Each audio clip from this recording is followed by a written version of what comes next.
Welcome everyone to the expert workshop on access to national security and intelligence documentation. This event is organized by a newly created network called Network on Archives and Dealing with the Past. It was formed in 2019 with the overall objective of supporting actors working at the nexus of archives, human rights, and dealing with the past in different contexts around the globe. The network aims at exchanging knowledge, experiences, and lessons learned in order to strengthen the capacities and expertise of its members. Initial funding was provided by the Robert Bosch Foundation. For the time being, Swiss Peace in Switzerland acts as the secretariat of the network. The expert workshop today marks our premiere in the area of knowledge exchange. The idea and concept behind this event was developed by Lior Yavne from Akevot in Israel and myself, Dagmar Hoveschet, from the Stasi Records Archive in Germany. We both are part of the advisory board of the network, and this board also includes Memoria Abierta in Argentina, the UNESCO Human Rights Center also in Argentina, Documenta in Croatia, the Oxford Law Department in the UK, and the South African History Archive, SAHA, in South Africa. Representatives of the advisory board members will later have the opportunity to ask questions to our experts in the panel. I would like to start the expert discussion now, giving each of our experts the opportunity to speak about their organization's relationship to secret documentation. First, I would like to give the word to Patrick Ball. He's the Director of Research of the Human Rights Data Analysis Group in San Francisco and has over 20 years of experience in conducting quantitative analysis for truth commissions, NGOs, and United Nations missions in different countries. Patrick, how is your work tied in with secret documentation? What types of security or intelligence documents did you handle for your work? And is there any type of success story you would like to share with our group here? Our work focuses less on analyzing data and more about modeling the data we don't have. In today's world, there's an awful lot of excitement about doing things with very big data. Well, our concern is that every data set is partial, and that partiality, the omissions and silences in that data, create biases in the understanding of reality.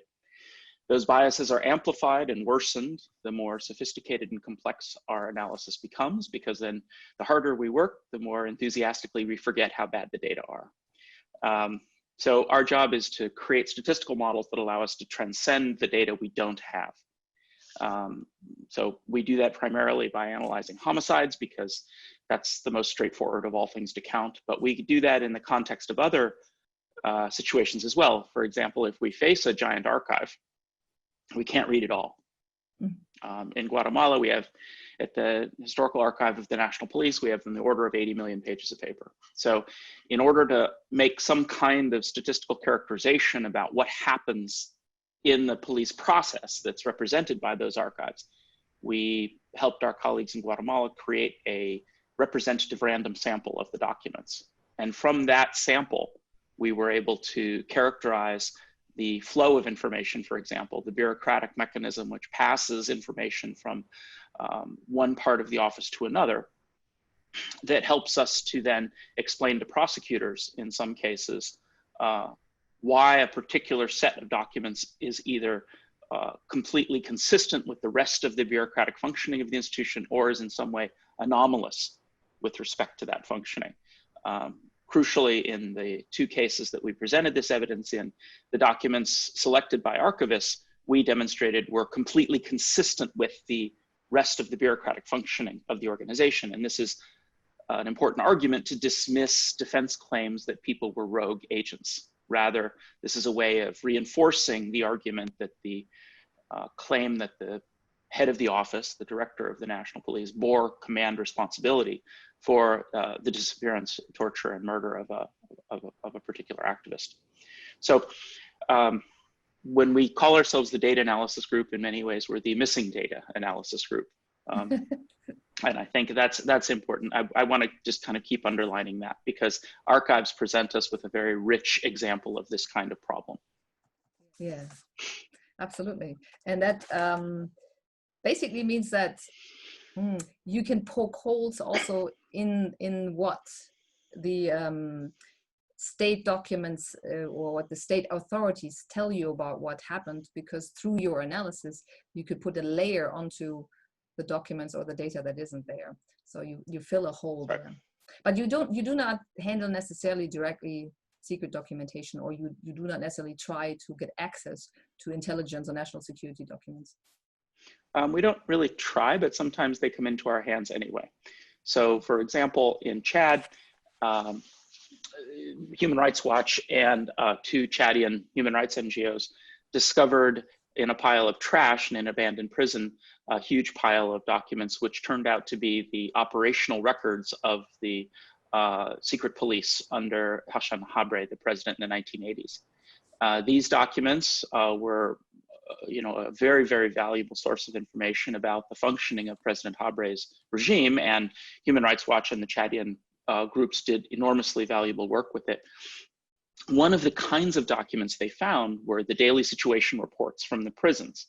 And in those daily situation reports, there's a number of people in the prison in the morning, how many were released, how many new prisoners arrived, how many were transferred to other institutions, and how many died.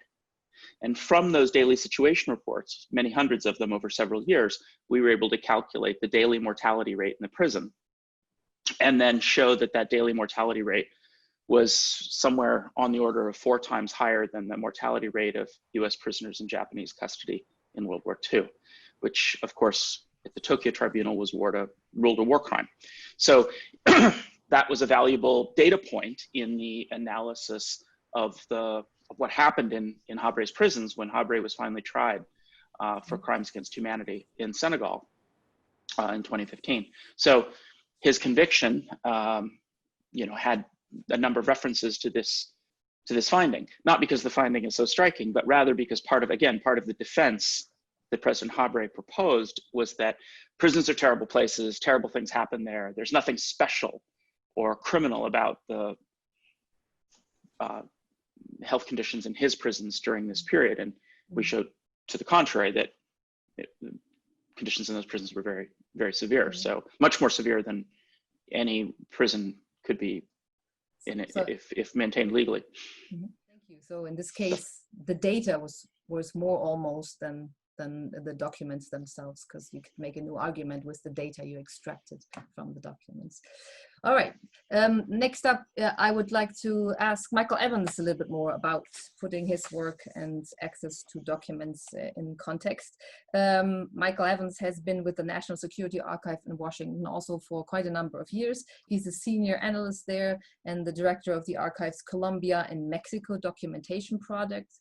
And he has extensive experience with strategies on how to declassify documentation, state and other.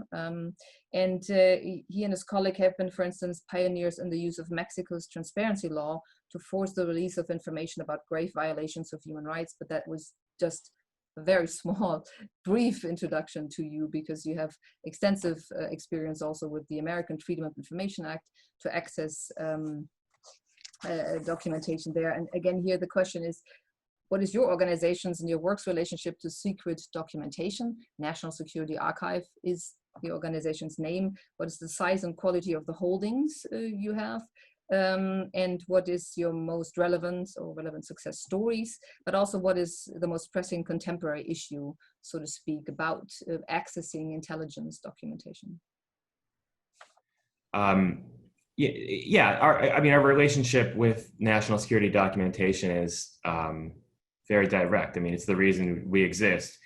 We're motivated by strong belief, something that became clear and clearer during the Cold War, that there's massive overclassification of information in the United States. There's too much improperly classified information, too much information that's kept secret for too long, long after any sensitivities have eroded. So it's the reason we exist. I mean, the name National Security Archive confuses a lot of people. It makes us sound like we're an intelligence organization or we're part of the National Archive systems, but we're not. But we are an archive of declassified documents on national security. That is, not original documents, but declassified copies, usually with redacted parts on the documents, and that's our challenge, is to figure out what's behind those redacted parts. I liked what Patrick said about modeling the data that they don't have. I think that's a really interesting way to look at it. I mean, we're not data scientists, if only, but we do something similar. We have to imagine, sort of, or infer the existence of information that we don't have. Where might it be? And then hopefully ask the right people, using the access laws that we have in the United States, the Freedom of Information Act being the primary tool. So that's we have a large holdings of the declassified information. Again, these are not original documents, so we're not really an archive per se, but we are preserving this sort of universe of declassified documentation. We have our internal database has hundreds of thousands of documents in it, and then there's countless more in our sort of unpublished offsite collections. The archive's been around since the 80s, so there's been a lot of work done on all kinds of issues affecting U.S. national security. But as you mentioned, I work mainly on Latin America projects now, primarily Colombia and Mexico. So that has to do with drug policy, but also violence and clarifying human rights abuses. So the records that we work with are records from agencies like the State Department, the Department of Defense, Pentagon, United States Southern Command, the intelligence agencies like the CIA or the NSA when we're lucky. DEA records Drug Enforcement Administration happen to be pretty important in Colombia and Mexico in particular, and are a really excellent stream of information on the conflict and the violence when you can get access to them.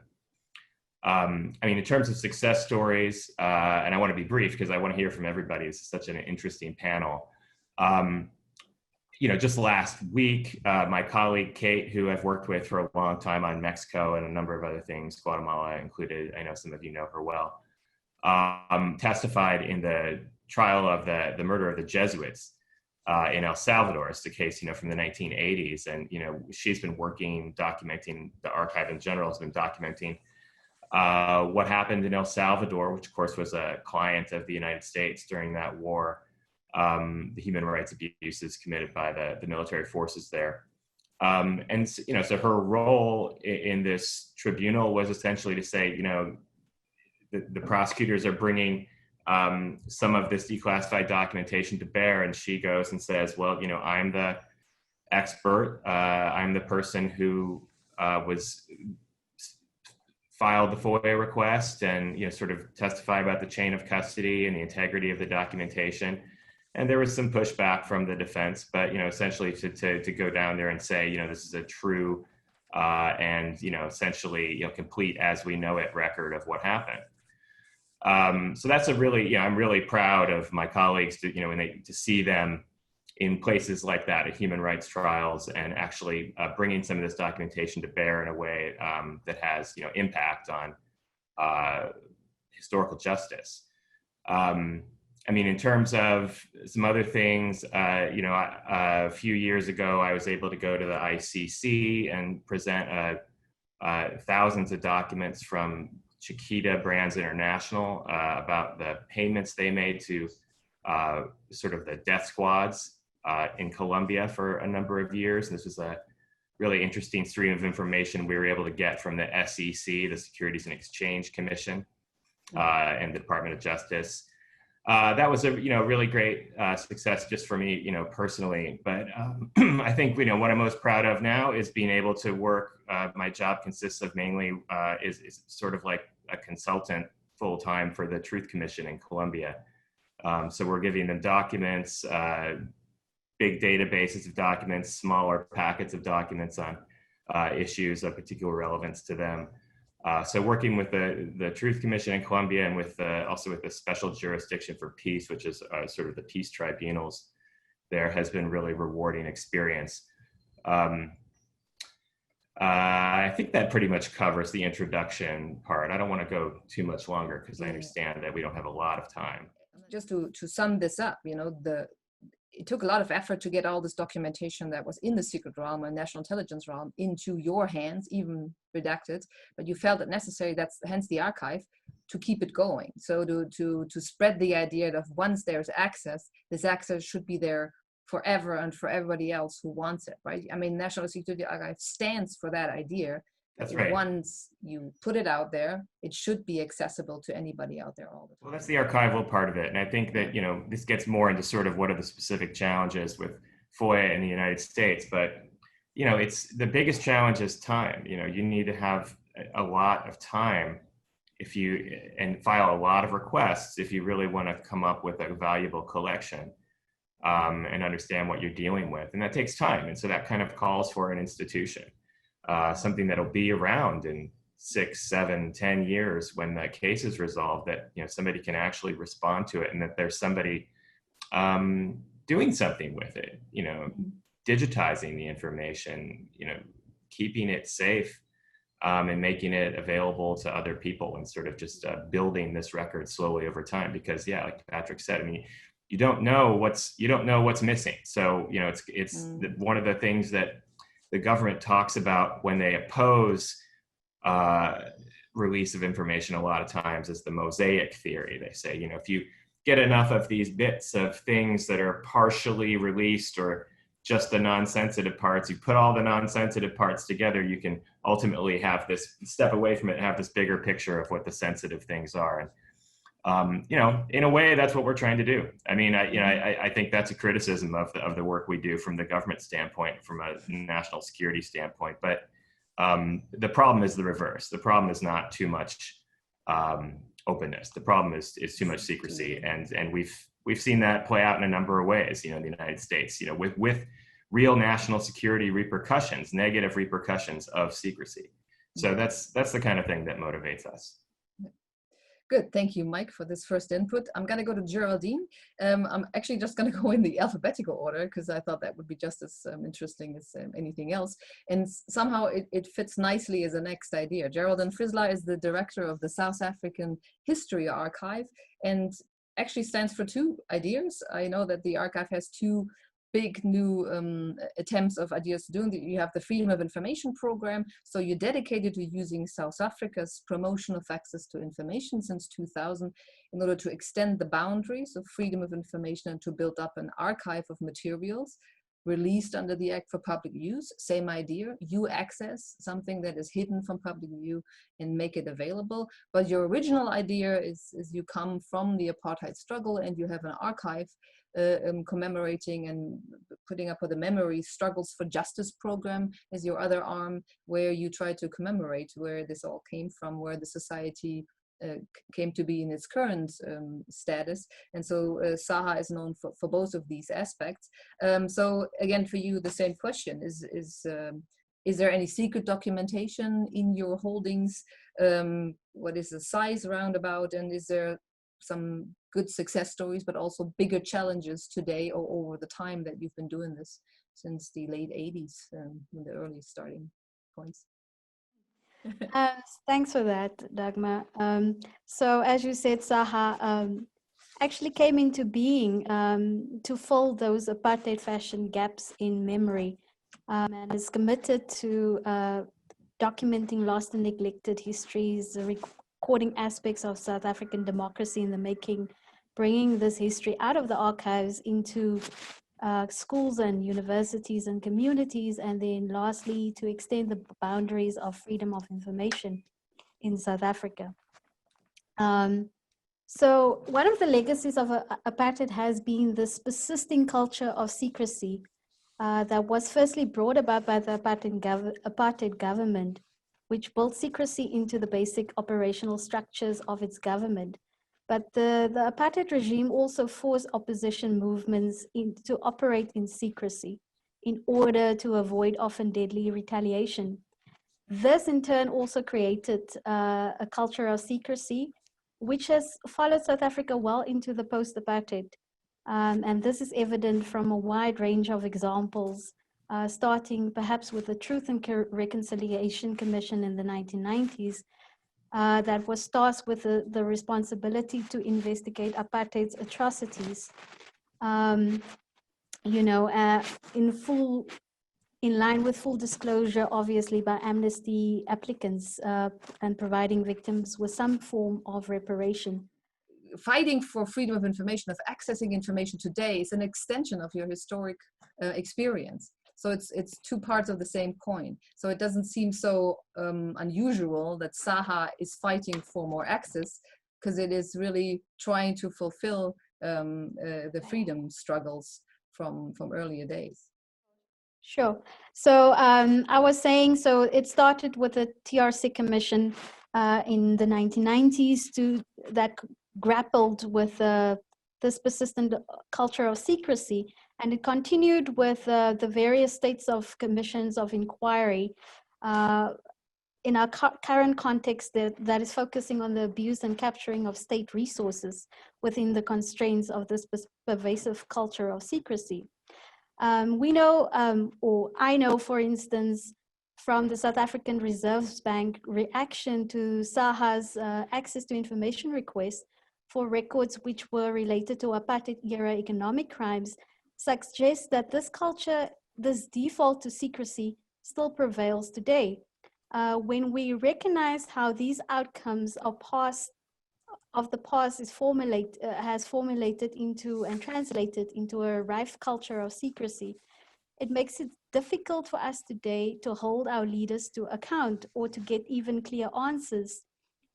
And we realize that we need to do more than give constitutional recognition to the right of access to information and have a freedom of information law on the statute books. We need, for instance, more soft law initiatives and better education around the value and role of transparency. So in terms of, so that in short is what Saha has been trying to do, is that we have been dealing with some of the legislation, for example, has its roots in P.W. Botha was the president before, prime minister, before F.W. de Klerk. So like this various laws that protect state secrets, for example.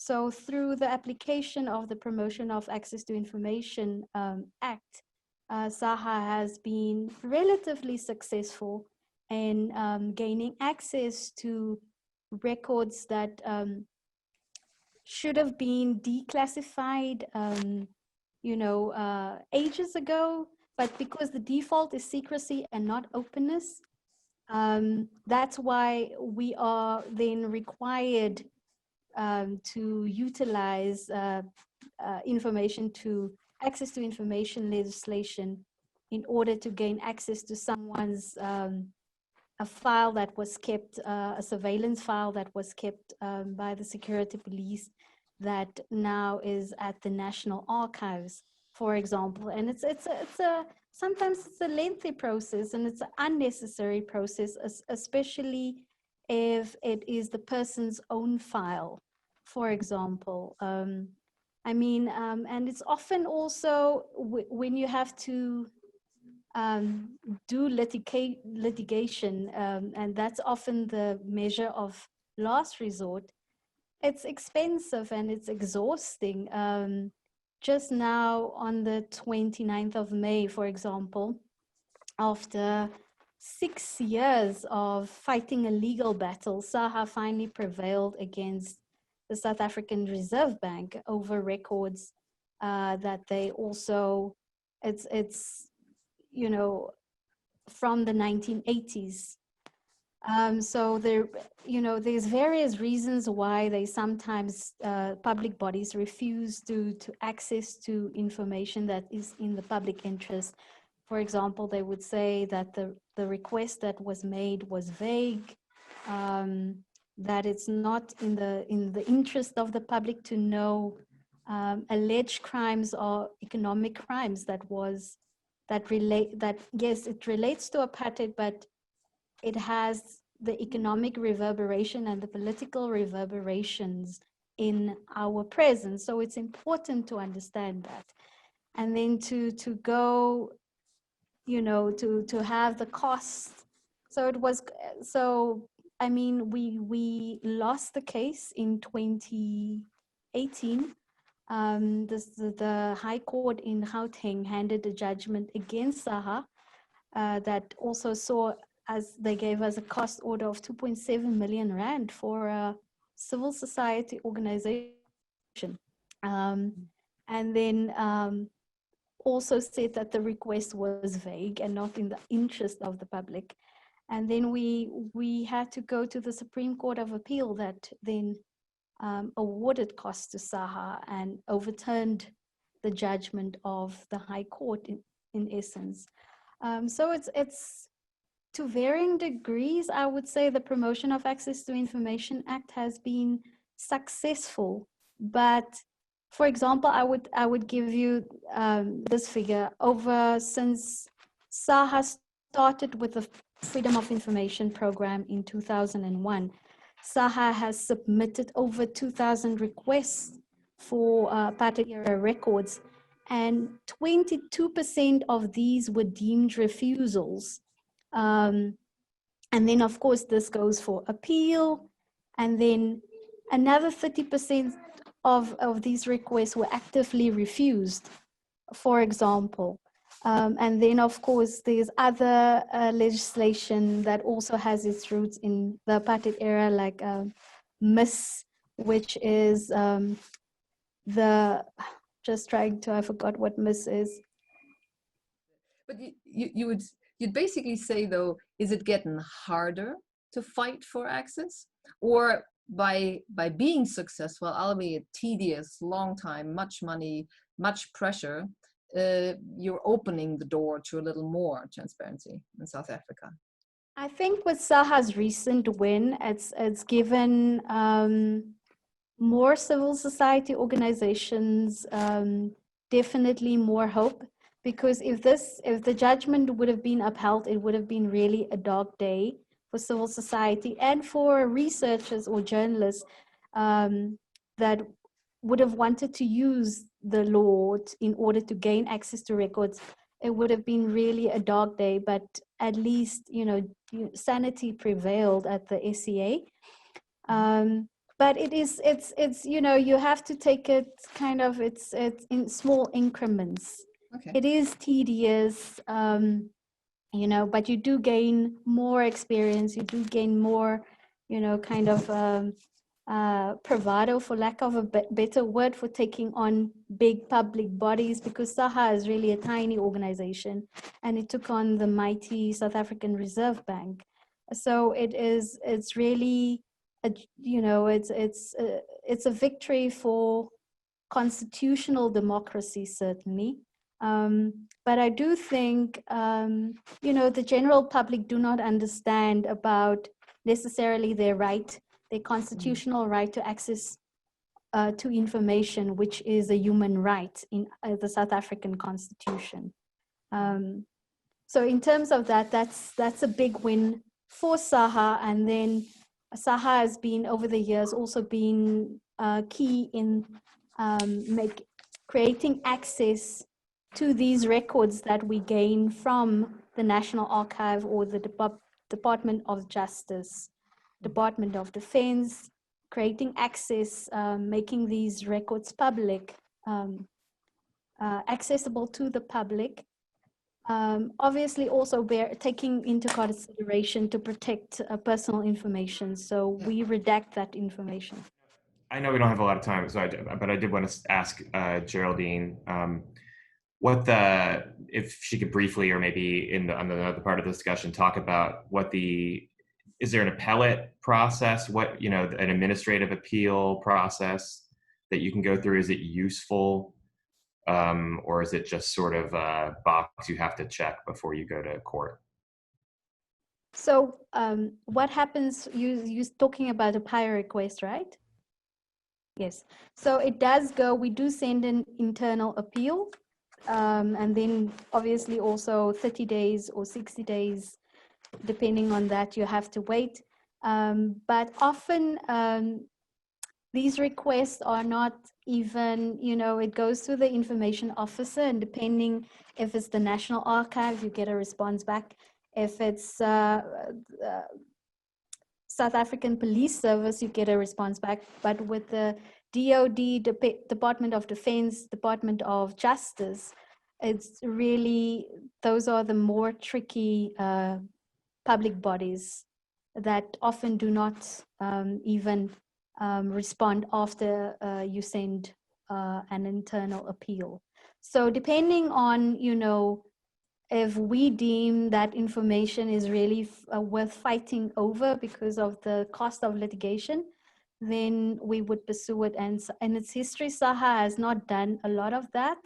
And often, especially with the TRC records, then there's always, there's been last minute out of court settlements.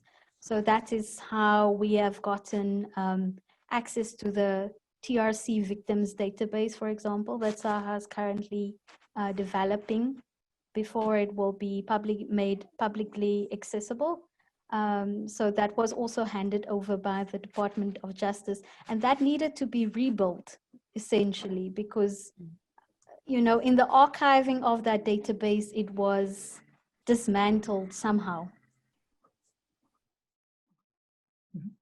So to extract a point here, the more vague and tedious an organization behaves, a ministry, and the harder they make it for you, and the more they stretch it out, the better their strategy is at succeeding to make you drop out pursuing them. Yeah. Right, because civil society, your funds are not infinite, the same as government, for example. Yeah. All right, I'll keep Julieta, Ondřej, and me a little bit as a last little block, because we come from a world where formerly classified information has been declassified, accessible with a whole new sets of rules and different ideas. But I think it's nice if we finish up the round. So, but I now wanted to go over to Trudy, who unites almost all of the people here in the round with her expertise. Very distinguished careers as an archivist and an activist for archival thinking and doing. I think that was the best I could come up with to put it together. Many decades in the U.S. Archives and Records Administration, 2 of them as Archivist of the United States, which I recently had to remind myself of. But you've been everywhere, and where archives were important in dealing with the past. And I wanted to, in this context, actually ask you, Trudy, again, particularly about the experience of handling secret and national security documentation for a state and making them accessible in the archive, because I know you were involved with making FBI documentation part of the national archival landscape. So that would be my first setup there to ask you with that. And then also I know with your activities within the many truth commissions and trials, there was ample contact with secret documentation, intelligence documentation. So if there's any success story that comes to mind, or maybe a trend that you see that it gets harder or easier, or if transparency ideas show up in the thinking of the other side, is that to be contested, to seen, or not at all? Well, thank you, everyone.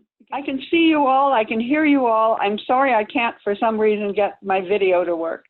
I would say a couple of things. First of all, about 6 years ago, I worked on a project with the Open Society Justice Institute, where we tried to get 3 countries in Europe, in South America, and in Asia. And we were going to hire a researcher in each of those countries to do a basic survey on access to military records. And we failed. And I thought it was interesting in this context, because even though we were going to pay the researchers, they would come back to us and say, we can't do this. We can't get the information. And we weren't asking them to get classified documents. We were asking them to find out where they were, who held them, what were the conditions of access, who made decisions. And that's how difficult it is. A friend of mine in one of the European countries said, this is just not the right time. It's too dangerous. I can't do it. Others would go and start to do the survey and just find out they just couldn't get the information. I tried it myself with the US Army and had a terrible time.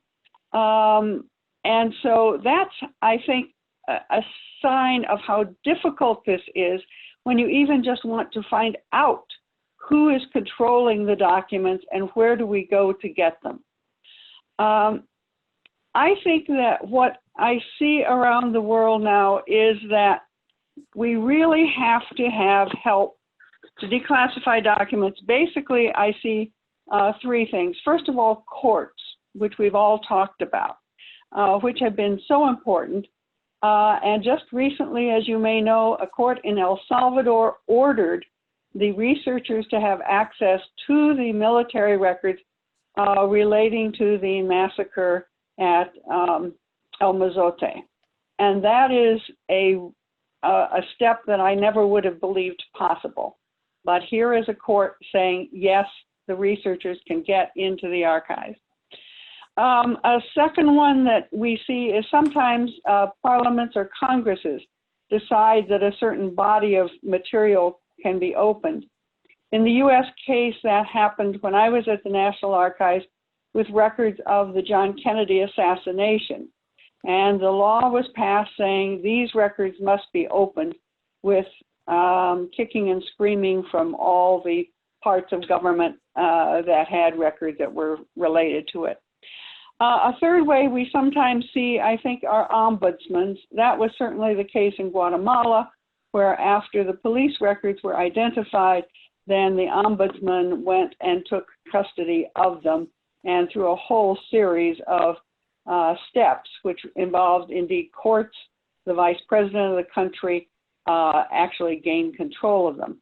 But what I'm saying here is that as archivists and as researchers, we don't have much clout unless we can get one of those three bodies to help us in our quest for access to records. We talked a little bit about it before, and not that I want to go into too much detail. And as we all notice, the discussion broadens out, so I don't think the three-part structure will work out. But we're going, we're stepping on all the different aspects that I wanted to step on.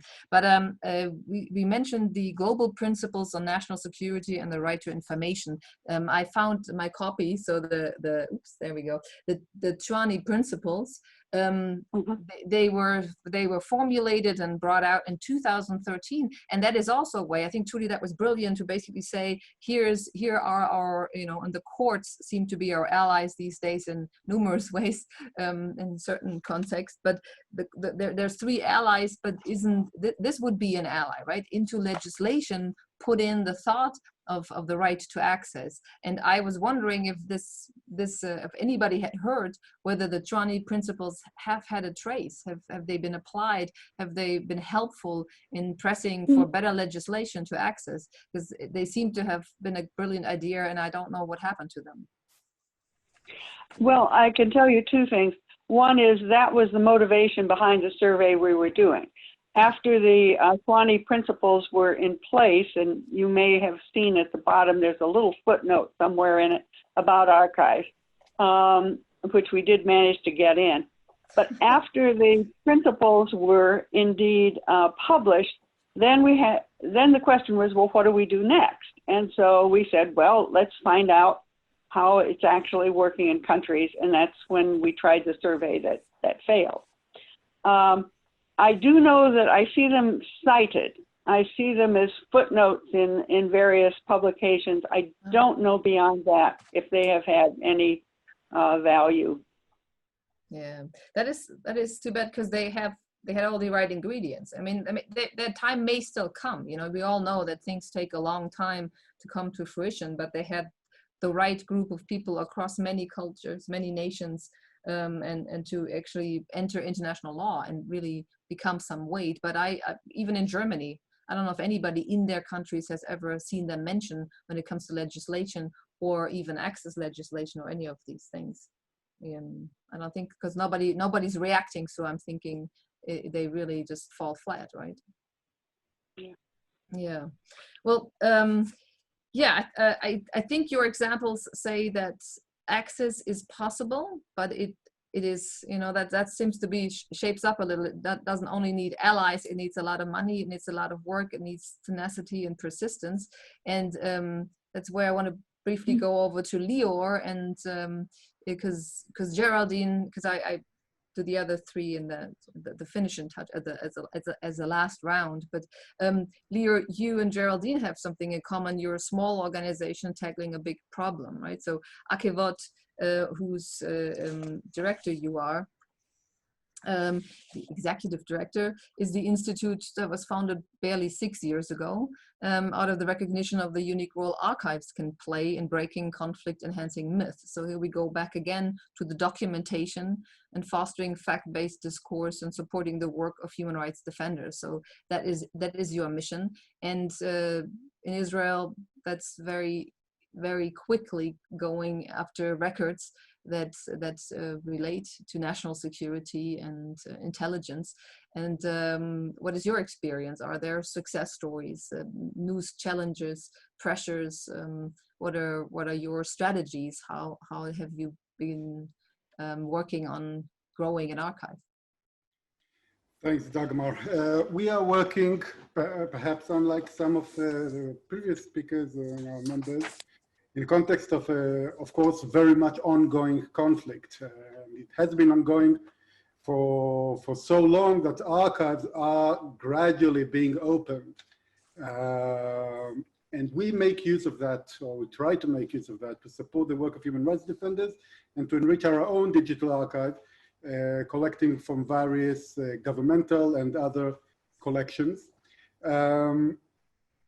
Our digital archive currently holds roughly 200,000 documents or so. And of course, much of it, all of it is related to the Israeli-Palestinian conflict in a fairly broad sense.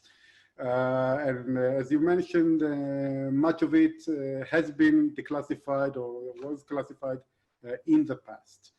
In our situation, we're in a state in which the Israeli law on public access to the archives is actually pretty good. It allows access to documentation even when they are still under what we call restricted access period, unless upon examination the requested files, if declassified, may pose harm to national security, privacy, or foreign relations, which is pretty standard in this area. However, when you look at the extent of the documentation that is actually open to the public, you see a situation in which Israel's biggest archive, the military archive, the IDF and Security Establishment Archive, as it's called, has only declassified to this day roughly 1% of its holdings. Situation in the other major governmental archive is slightly better, but not much better. And we've mapped out the various reasons. That was actually our first project, to understand why is it that we know specific documents are there in the archives, but still cannot get access to them in spite of the fairly good law. Did you find an answer to that question? We did, including the fact that some officials are acting beyond their legal rights to deny access to documentation. And this has led us to develop several tools. And if we're jumping into what was supposed to be the third part of our discussion, one of the things that we realized was most important is for archive users, for researchers, to actually know the law on public access to the archive. So many of the researchers, and I can say that some of the archivists, have very little knowledge of the current law and the rights researchers have under this current law. Once you do know the law, it's easier to file appeals and to fight for your rights, and in certain cases go to the courts. One thing I should mention is the fact that Israel's security service archives, the Shin Bet, are completely sealed off. Again, in spite of the fact that the law does allow for some access to their documentation, for at least for documents 50-year-old or older. Still, the fact is that no approach, or hardly any approach, to the Shin Bet archive is responded with any declassification of documentation. There are currently 2 cases pending at the Israeli Supreme Court, at the High Court of Justice, addressing this. And then a couple other solutions for this rather unfortunate situation of access to governmental archives that we've been working very successfully with are, first of all, going into private archives, into private collections, to the relatives of former officials who still have in their attic a couple of boxes with old documents. That has proven to be very successful in uncovering some of the issues we deal with. And also working in archives abroad. We've been working with Swiss Peace, getting the support for some research at the ICRC archives in Geneva, uncovering a certain topic for which we were absolutely blocked in Israeli military archive, but found plenty of documentation in the ICRC archive in Geneva. And that's another sort of solution I highly recommend to everybody involved in any conflict that may be involved with an ICRC presence on the ground. So then you understand that when Trudy says their mission to understand just where are military records and what is the basis for access and how can we access them, that project failed to you does not seem surprising. No, it does not. Again, looking at our own experience, one of our key problems is the fact that the military archive does not allow most of its catalog to be open for the public. So we don't know what the archive actually holds. We don't know if there's something that we can ask to declassify or if it's just not there. A recent success story that you asked for is similarly with the Israel State Archive, which several months ago actually released a list of 250,000 files of what they call internally the classified records catalog, and only now we can actually request to declassify these documents that before that we didn't really know existed. All right, so there are success stories. So for a fairly short amount of time, you've been around for 6 years. There's already quite a few documentation that you've come around. You were particularly interested in this workshop, and I think your reason was to share more of these experiences and help each other, or what is your particular idea when we talk to each other? What is important for you that comes out of this discussion?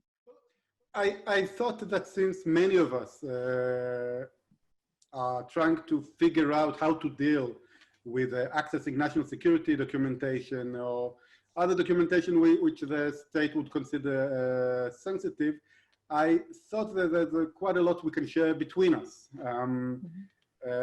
We've heard Michael and Geraldine, both organizations. I know that when we set up Akevot 6 years ago, we learned a lot from their website and from their experiences. And I figured it would be a good idea just to share a little bit of the frustrations and also some ideas on how to overcome these barriers that so many of us share. Well, I've taken a few, I've shortened it a little, if you don't mind, but I think like a bureaucrat. So, so you know how to access that. Know the rules, very simple, but I mean, that's almost astounding. Everything that seems obvious still is not there. Really know the laws and the rules and what you're entitled to, and know the relatives of the former government employees. I think that's an unusual strategy. I can totally see that some general or some person has some of their personal notes home, and their children or grandchildren found this big box in the attic, and sometimes that holds very important documents, and that helps you with your archive. So that's and that to me is like a very interesting side aspect. It's all about human nature and where do you start and how do you get it around.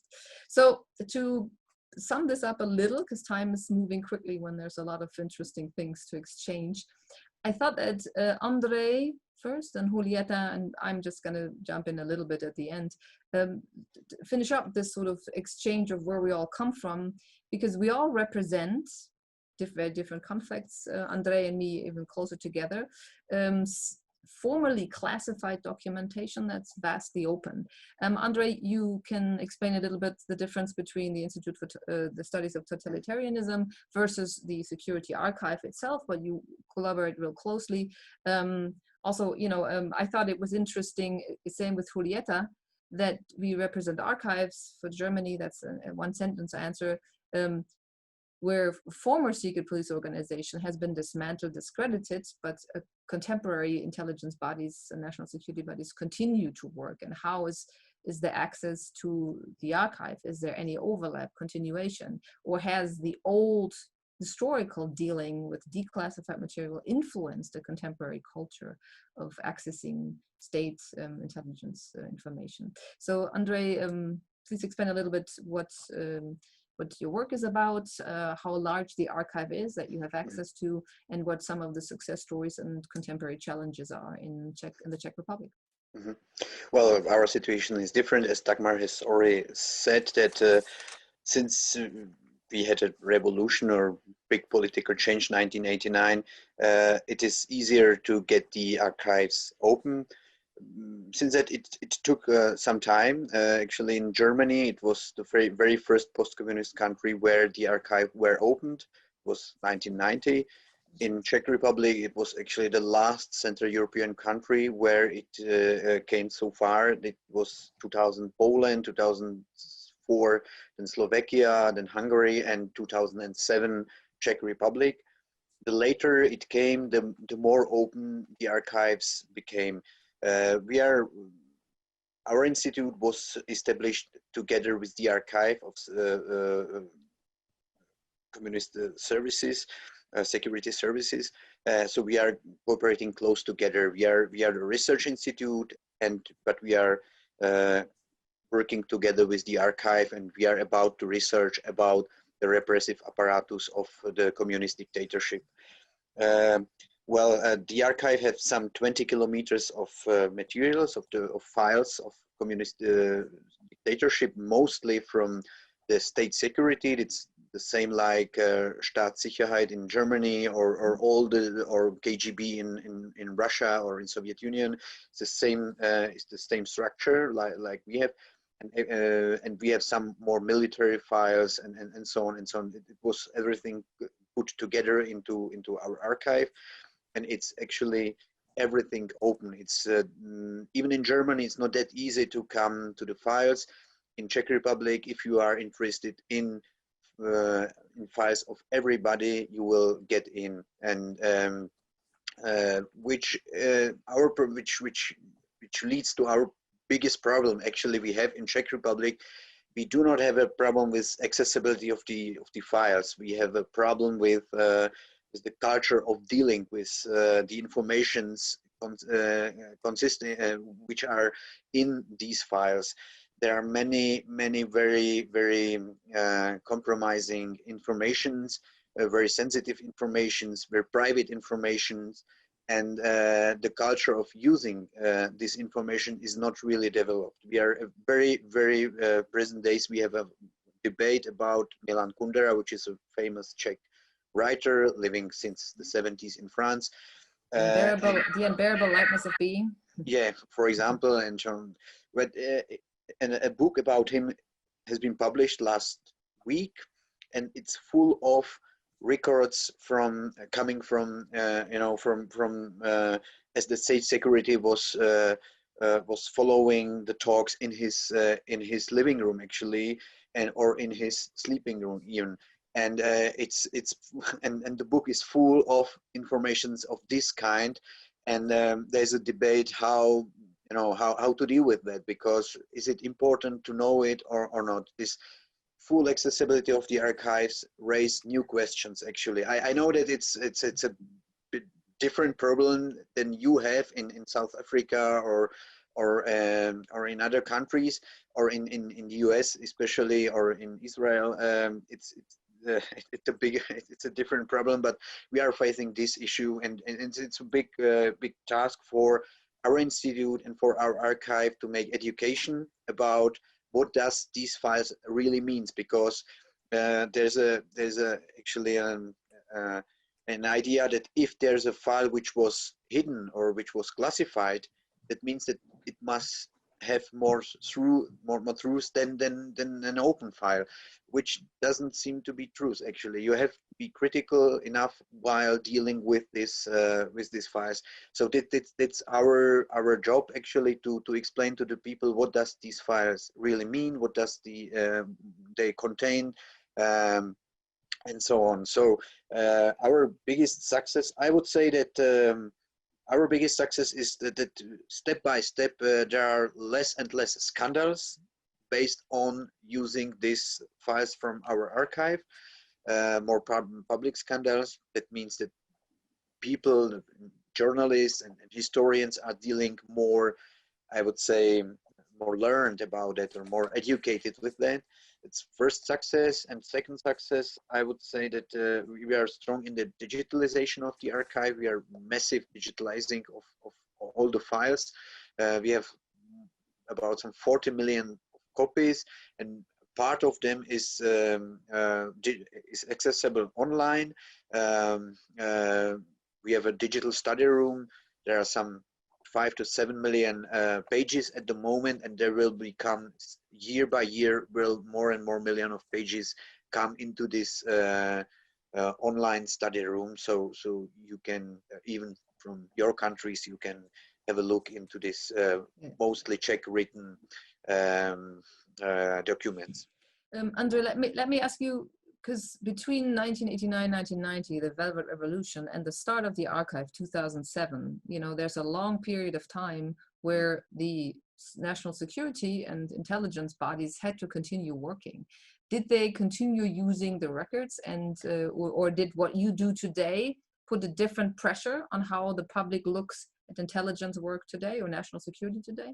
Of course, it's actually, of course, the security services, the new established security services after the revolution used partly the old structures, especially the espionage. They used most of the files for most of the years after the revolution, and even now, step by step, they are giving over, they are handling over their files, even from the 70s and 80s, for example.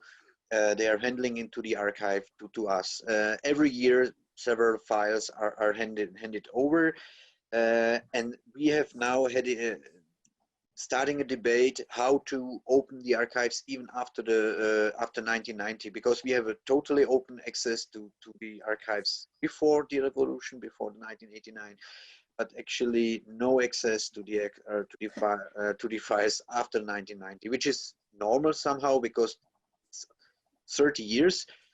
But 30 is, you know, it's time to historize the for example, the 90s. It would be very interesting for us, for example, to know how the old structure of the communist dictatorship, the old elites, how do they get involved into the new elites and build up the new regime after the revolution. We know, of course, many of them were very successful and they came over, but we would need the access to the archive.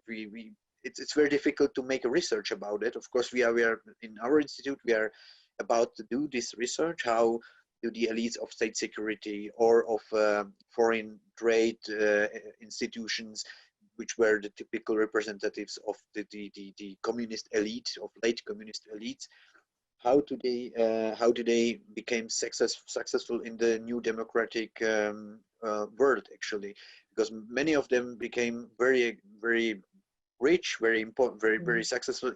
Especially our prime minister, he used to be this kind of late communist elite and became very rich, and now he's a prime minister. We would like to know more about the social structure created in the late socialism and took over into the new times. Mm-hmm. Well, there's still a lot of contemporary power to be defended here. So I think that's a little tough, but you know, that's what I'm thinking. I thought it was interesting, the blending of the continuation of it, while at the same time the history is open. Germany has recently incorporated, and that's maybe interesting for Trudy as well, into the national archival law, for the first time, access to our intelligence bodies, but it's at the discretion of the intelligence, you know, of the BND, of the Federal Foreign Espionage Branch. Same with the interior intelligence body. They can decide what they feel is right to be archived, and you have no control. Again, it's about what we started to talk about in the beginning. The missing pieces, you just don't know, you know, what is being left out. So it's sort of, it is for the first time guaranteed that they have to give something. There's no control over what the Foreign Espionage Branch or the Interior Intelligence Body gives to the National Archives. So then, Julieta, I think you fit nicely into what Ondřej was saying. The Centro por la Memoria holds in the archive section the collection of the declassified and publicly accessible archive of the Intelligence Directorate of the Buenos Aires Province Police, the DIPPA. And please explain us a little bit, when has this been made open? And how has the experience been? Next to Argentina has been the big model of a truth commission for the first time, and the DIPA has not received so much attention. But since when have you been working, and what have these archives done to the discussion on the military dictatorship? And be aware, everybody, if you don't speak Spanish, we now will translate into English. Buenos días, saludos. Good morning. I would like to greet you all. Thank you for the invitation. Tell me if I speak too fast or if you can hear me properly. I will tell you the process, about the process of management and creation, because it's sort of an exceptional process. It's not the standard in Argentina. We can talk about that later. But in the process of creation, classification is quite exceptional. And that has attached it with several specificities and challenges that are some still unsolved, but is within a different framework. It's sort of an exception within the Argentine reality. As you were saying, we manage different funds, but basically we'll be talking about the fund of the Buenos Aires Province Police Archives. I will set a relationship between archives, human rights in our country, because I believe that that framed it, or gave or set the nice stage for that to occur. There is a rationale for that declassification process that I don't think whether it would happen in another context. But there were certain conditions that gave way to this process.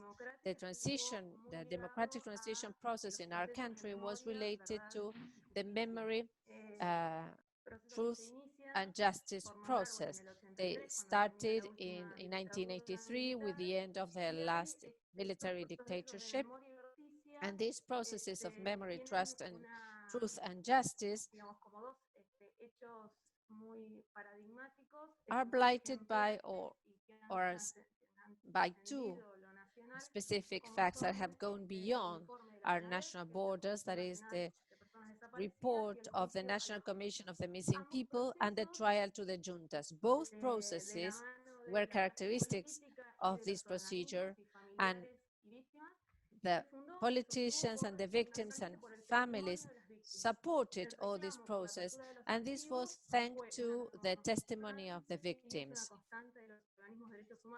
And this is a work in progress of the human rights organizations. At that time, the testimonies of the victim were used to support these two processes, the trial to the juntas, and that's why that claim for the opening of archives that took place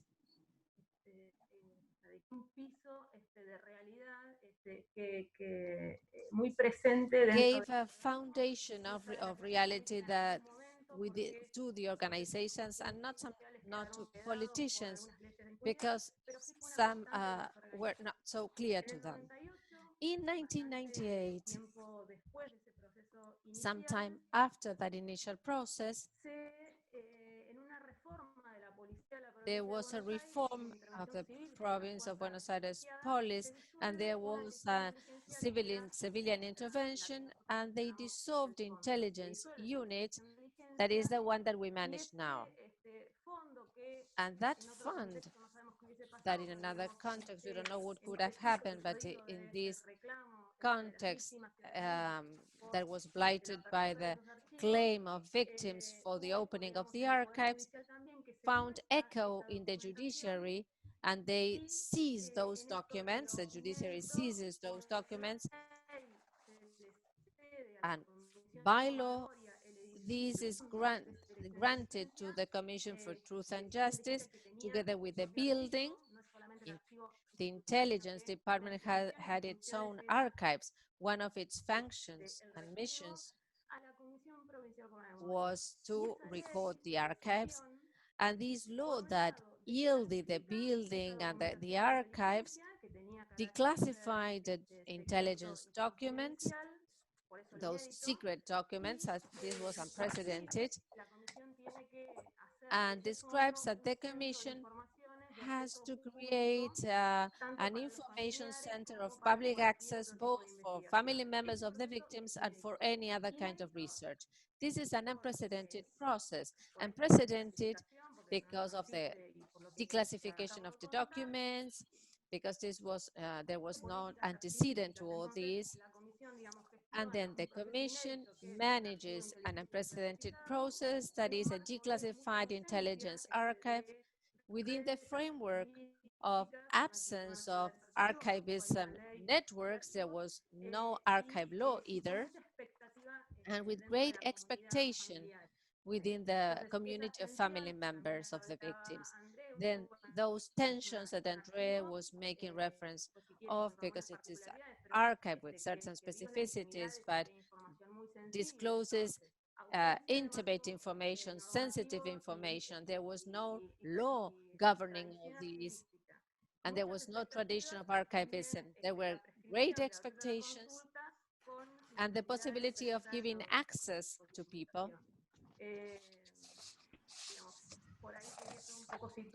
Well, I wanted to give you the framework so that then to make some specific comments about how we resolved those tensions in different stages. And then I will make some general comment that goes beyond this experience. All right, Julieta, has the access to these documents changed the discussion? And have you been able to see how it changed the culture of accessing these records also in contemporary Argentina? Digamos, hoy día sigue siendo una experiencia. In fact, today it is still a quite new or unprecedented experience. There was a process and an evolution as to our management of the archives, but there's no prior experience. They are very fragmented experiences, but it is still something unique. And in fact,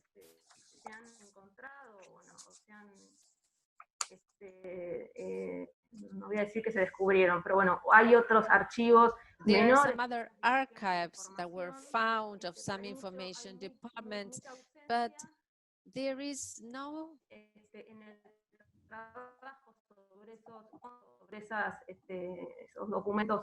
consistent approach to these documents. There is an experience that I believe it's fundamental, and is one of the challenges that Ondřej also mentioned.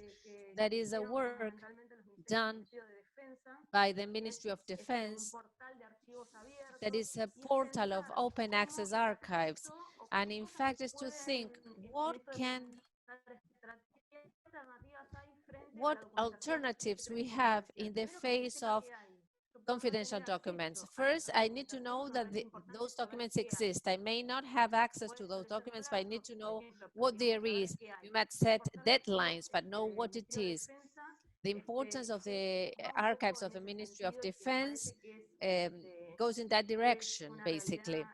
And it is a possible reality. And I think that we need to have clear in mind that that needs to happen.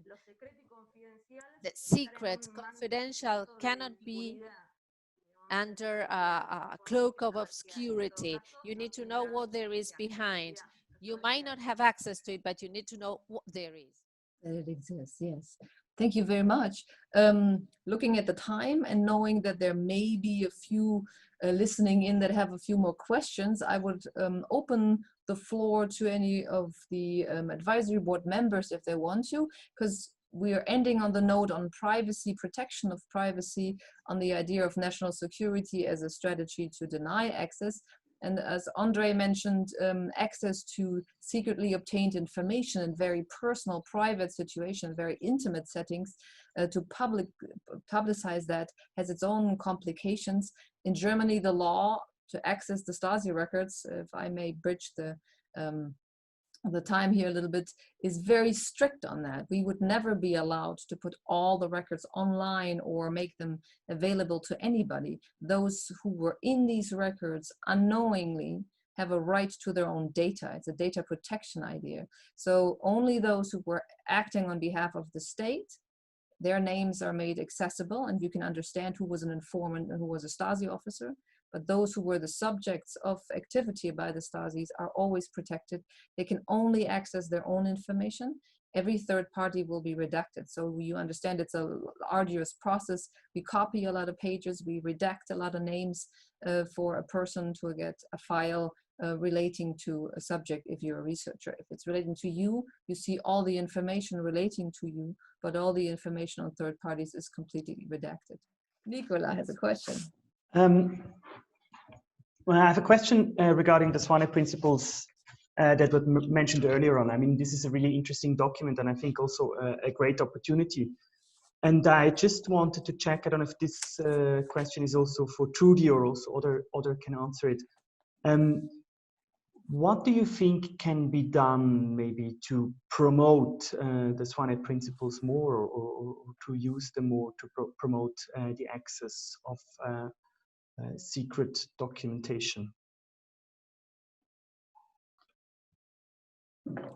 Trudy, do you want to go ahead and start an answer or try an answer?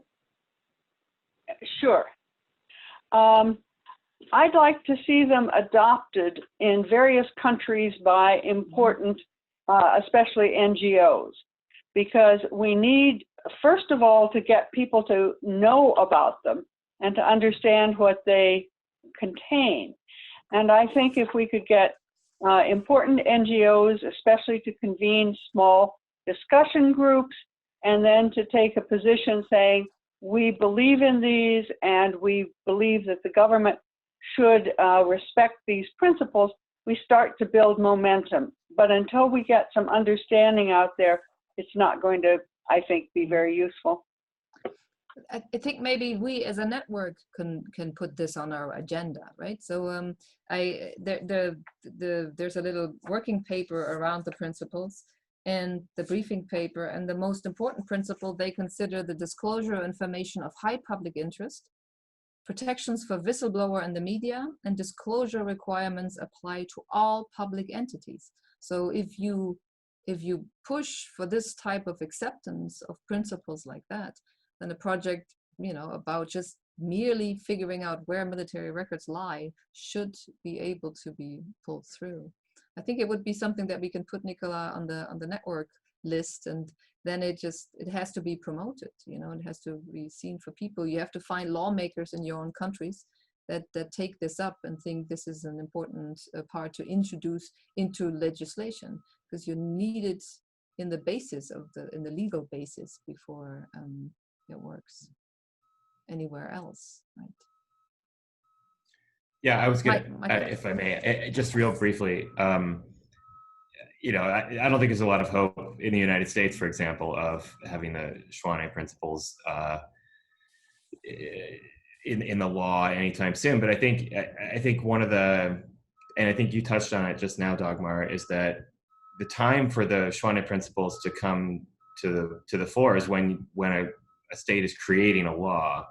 I mean, I think I'm not a lawyer or a legislator, or I don't really work in that world, but I think, you know, to once you have a law on the books, to modify it is difficult. But if people can be thinking about those principles and bringing them to bear during the debates over the creation of new laws, you know, there's still new access laws being created. That's the time to bring in one of the times to bring those principles to bear.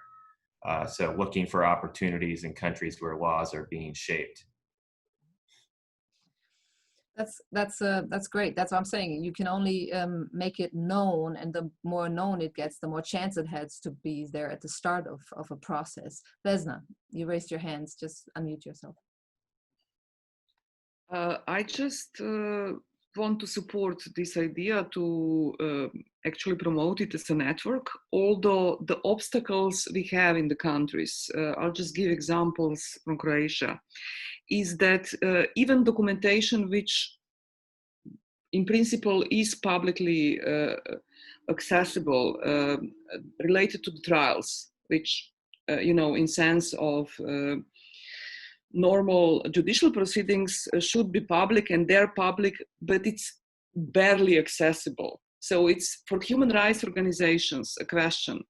Besides publishing the documentation on trials, which is otherwise not accessible in organized fashion on some other pages, and for war crimes trials, we simply make it accessible. The question is how much time we can invest in making documentation which is not accessible, which is classified. So, you know, to make anything comparable to enormous effort of Saha, Geraldine. I mean, hearing how many requests you made and the breakthrough cases which you eventually brought to Supreme Court is fantastic. But it's just, we'll need some decades to reach this stage. So it's you know, it's just, put it bluntly. And I would also like to mention that for documentation of different secret services in Croatia, a large part was transferred from a secret service to National Archive of Croatia, which is covering period from 1937 to 1990, different security services working during that time.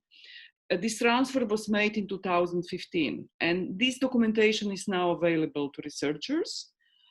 The other pack of important documentation is related to the military courts proceedings in the 90s.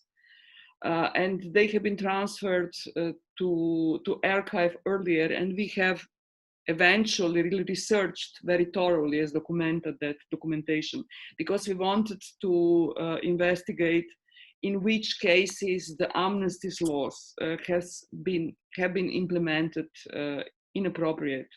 And it's that this analysis brought some fruit, because the cases have been made out, and in some cases eventually it was possible to continue prosecution of the ones who have been eventually amnested.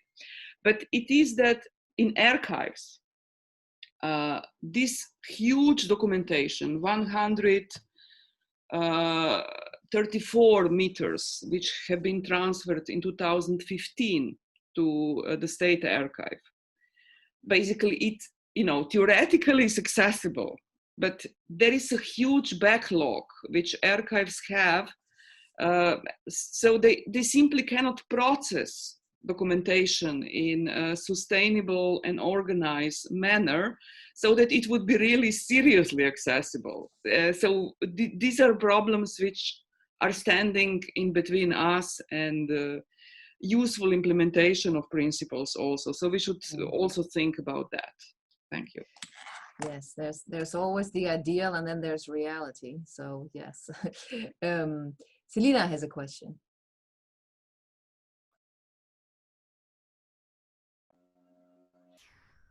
Hi, I will speak in Spanish.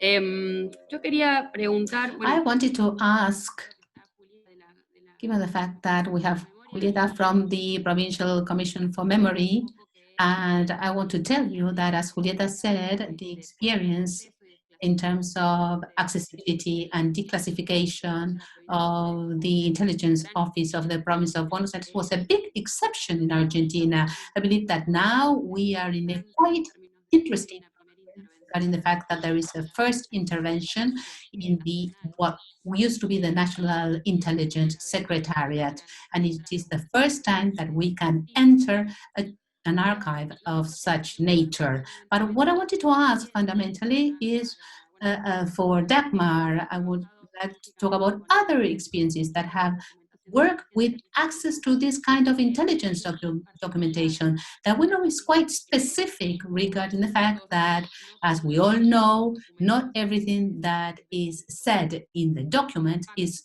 true. It's based on facts. So we have to, especially when we talk about intelligence documentation, we have to be very careful. I mentioned Julieta because in the Provincial Commission for Memory, they have really worked on that, this issue of the fabrication on fake reports, and we are seeing that precisely now in this intervention that we are doing. So this leads us to the work regarding the production context of the intelligence document. So I would like to ask you whether you have something to say specifically regarding that fact. How is it that we teach how to read the documentation to the public at large? Because oftentimes the big problem that we have, and this is the big problem that we are having with the declassification that we are receiving from the US, we see documentation that is read very literally.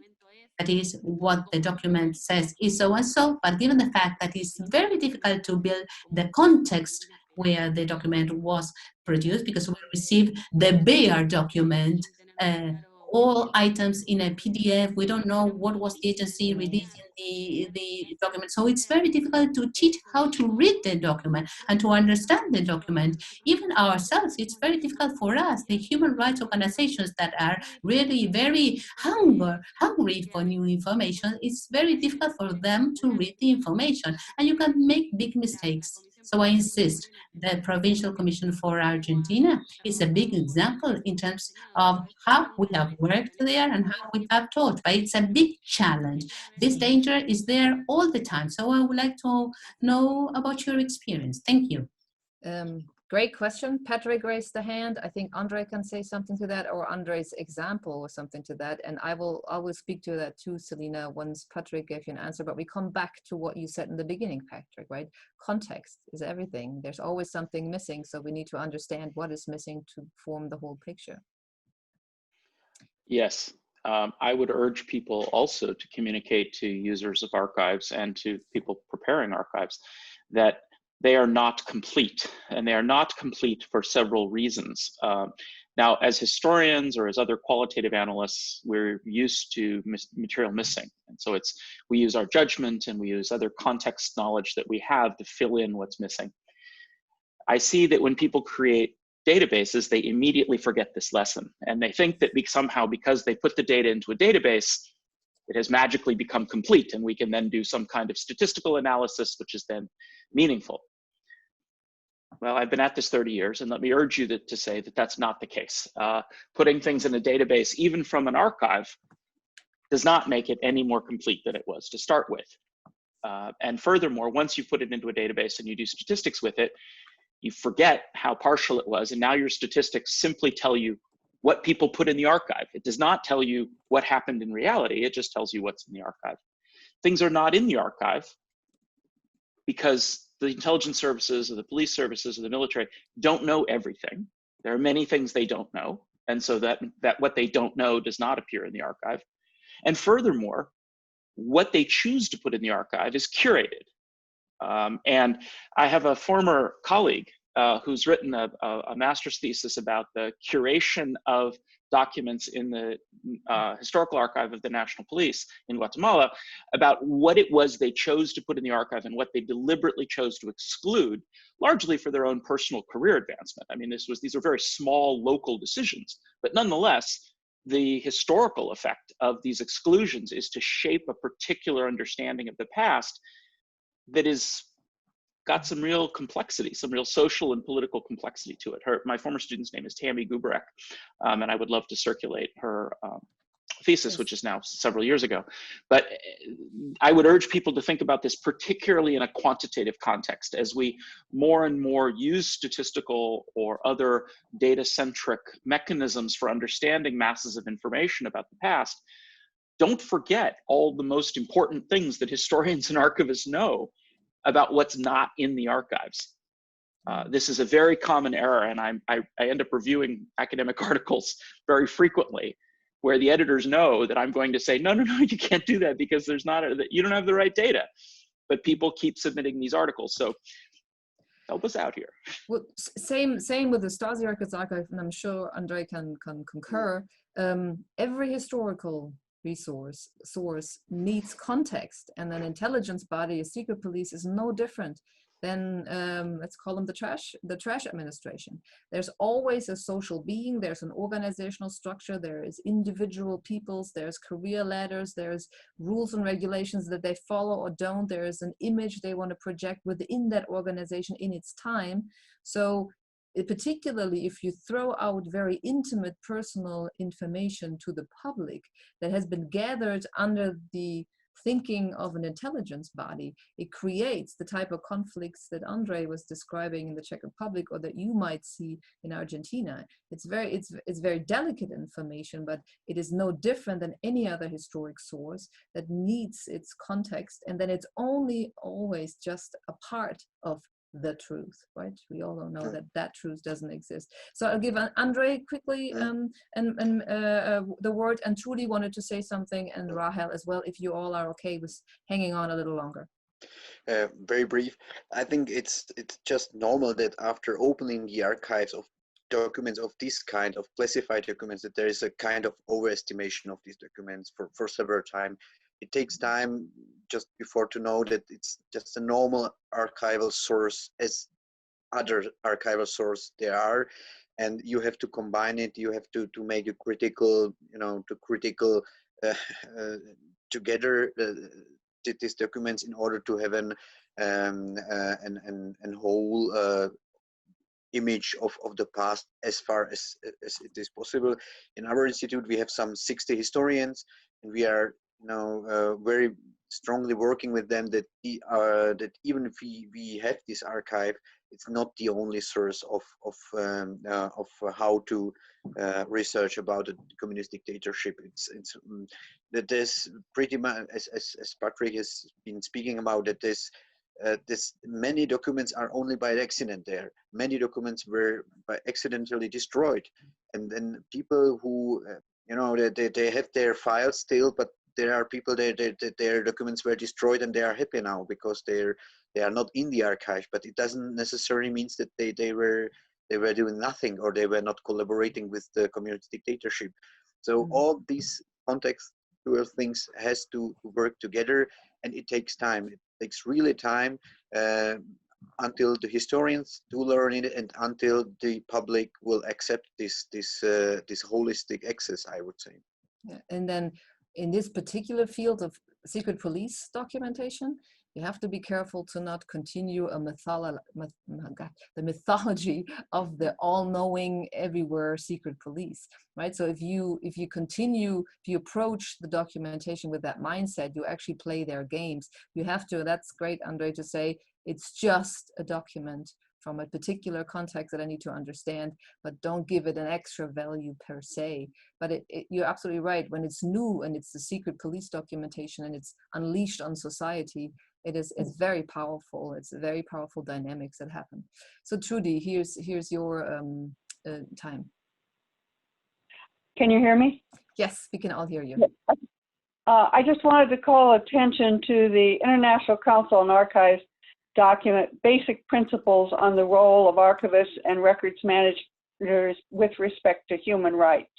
And if you haven't seen it, it's the international statement on what we think archivists and records managers need to do, including things like whistleblower protection for themselves.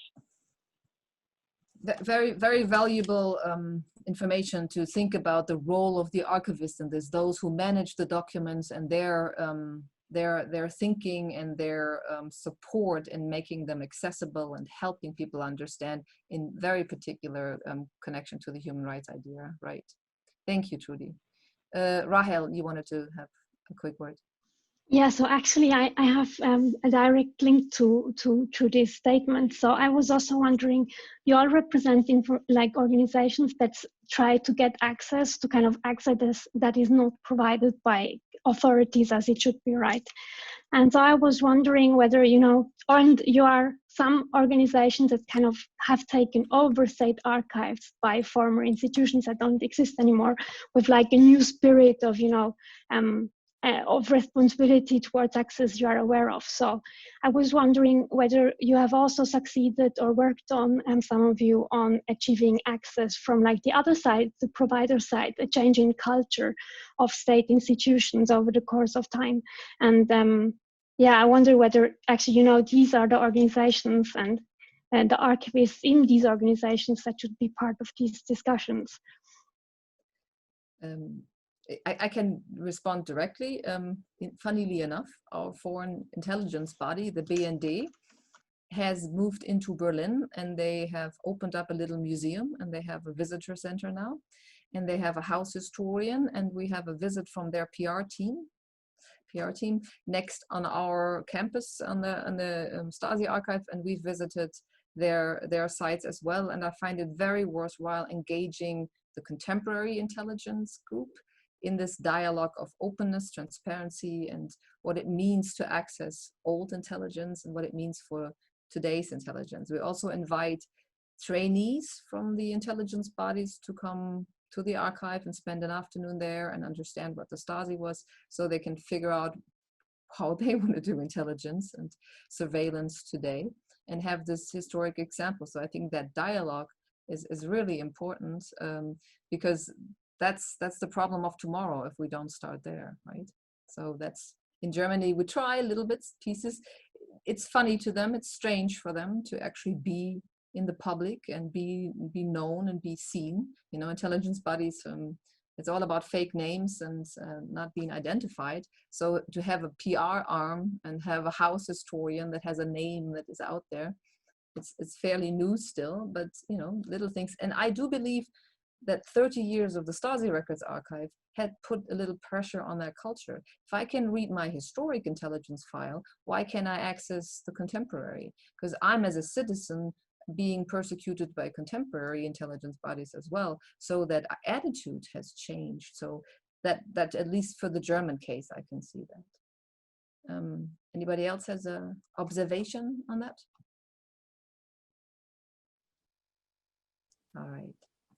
All right, then I think we'll wrap this up.